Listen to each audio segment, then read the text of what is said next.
रसिको, आता आपण पाहणार आहोत स्थिर स्वभावामधली चौथी रास आणि राशीक्रमानुसार 11वी रास ॲक्वेरियस म्हणजे कुंभ रास. कुंभ राशी जी रास आहे, या 12ही राशीमध्ये सगळ्यात बुद्धिमान रास जर कोणती असेल तर ही कुंभ रास आहे. त्या कुंभ राशीची वैशिष्ट्य आपण बघणार आहोत. त्यांचे स्ट्रॉंग पॉइंट्स पहिल्यांदा बघणार आहोत. त्यांचे स्ट्रॉंग पॉइंट्स आहेत नवमतवाद. नीट लक्षात ठेवा, तुम्हाला कुठल्याही पुस्तकात हे मिळणार नाही. नवमतवाद म्हणजे नवीन जे विचार आहेत त्या नवीन विचारांशी संबंधित, म्हणजे एक प्रकारे आधुनिक किंवा सुधारणावादी जर कोणते लोक असतील ते कुंभ राशीचे का आहेत, त्याचंही लॉजिक आहे बरं का. ही बुद्धिमान रास आहे. त्या पुढं काय काळ येणार आहे हे लोकांना आधीच माहित असतं. जगाच्या पुढे जाणारी माणसं आहेत, जगा वेगळी माणसं म्हणजे कुंभ राशीची माणसं आहेत. नवमतवाद, नवा जो विचार असतो, ही विचार या लोकांना नेहमी पटतो. ही माणसं जगाच्या कायम पुढे असतात आणि त्यामुळे विचारही सुद्धा जगाच्या पुढे असतात.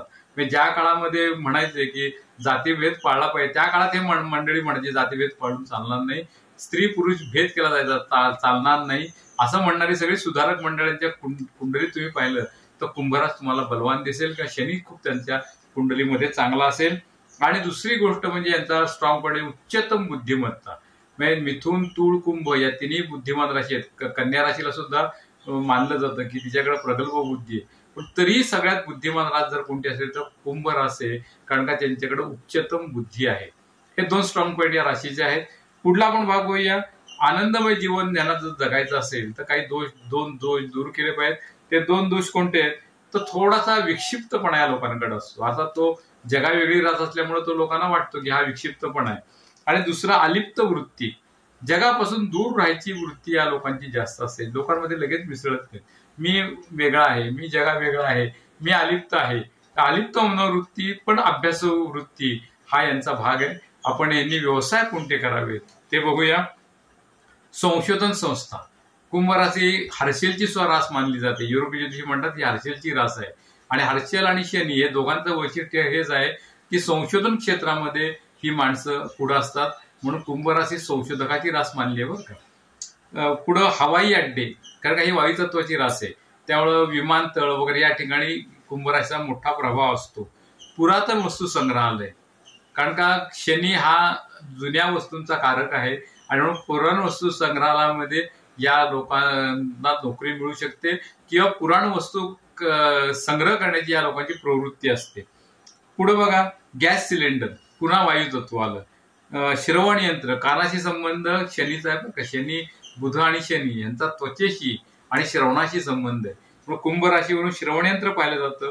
मोठमोठे पूल, छोटा पूल नाही, छोटा पूल एक वेळ तुळ राशीवर येईल किंवा संवाद साधणाऱ्या कर्क राशीवर येईल, पण मोठेच्या मोठे प्रचंड मोठे पूल हे या कुंभ राशीवरून येतात.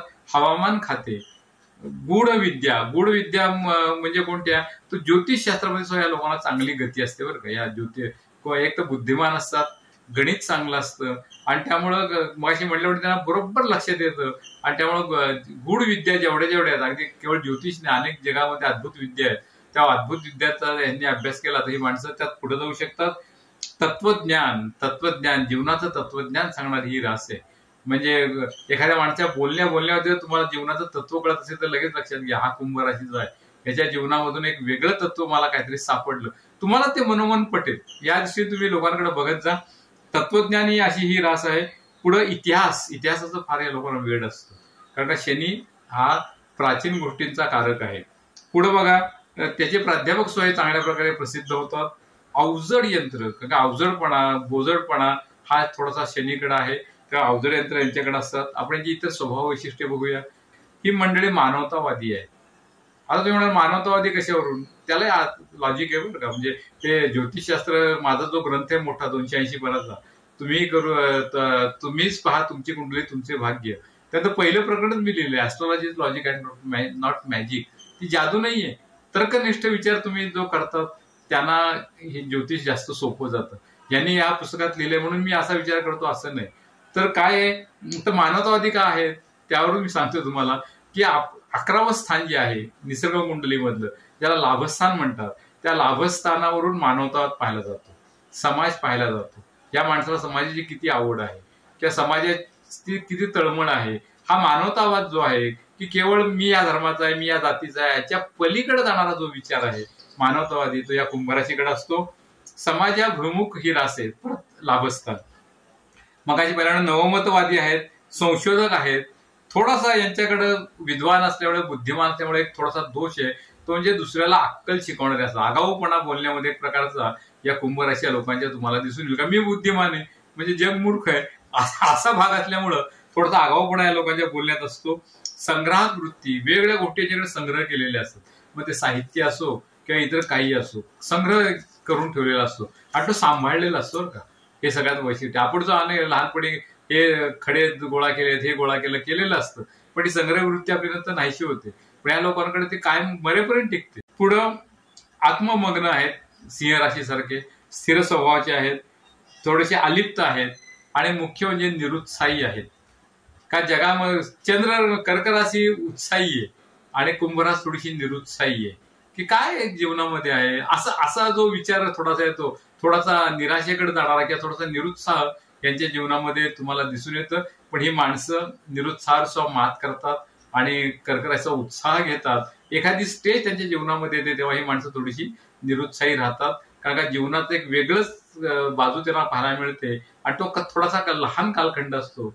त्या कालखंडामध्ये तुम्हाला निरुत्साही दिसतील. प्रगल्भ आहेत, बुद्धिमंत आहेत, एवढंच नाही तर वैराग्य वृत्ती आहे. शनीचा जो भाग आहे, शनी हा संन्यस्त आहे.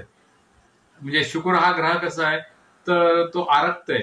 मी नेहमी सांगतो, शनी माझ्या सीडी जी आहे त्या सीडीमध्ये मी सांगितलंय की शुक्र आणि शनी मित्र आहेत. मग काय फरक आहे तर शुक्र हा ग्रह आरक्त आहे, शनी हा ग्रह विरक्त आहे.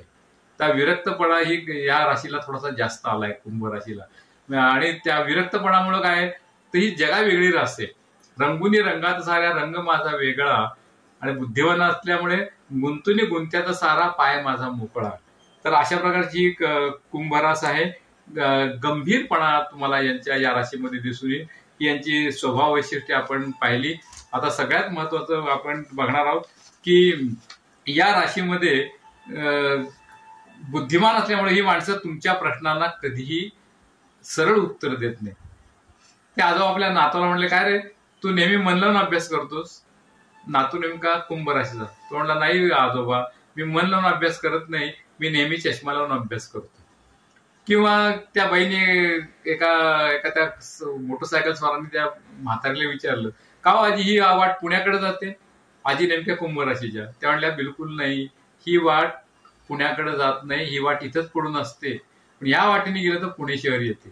तर अशा प्रकारचा शब्दच्छल करणारी ही रास आहे.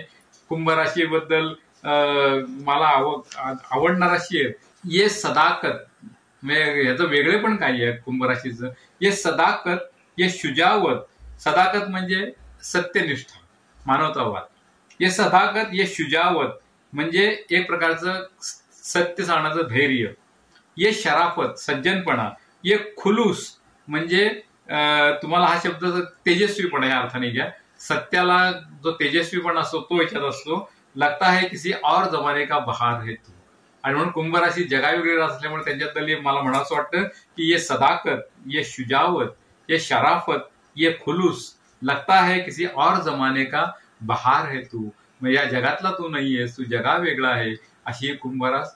आपण पुढल्या नंतर राशी बघणार आहोत, त्या आहेत द्विस्वभाव राशी. लवकरच भेटूया, पुन्हा भेटूया.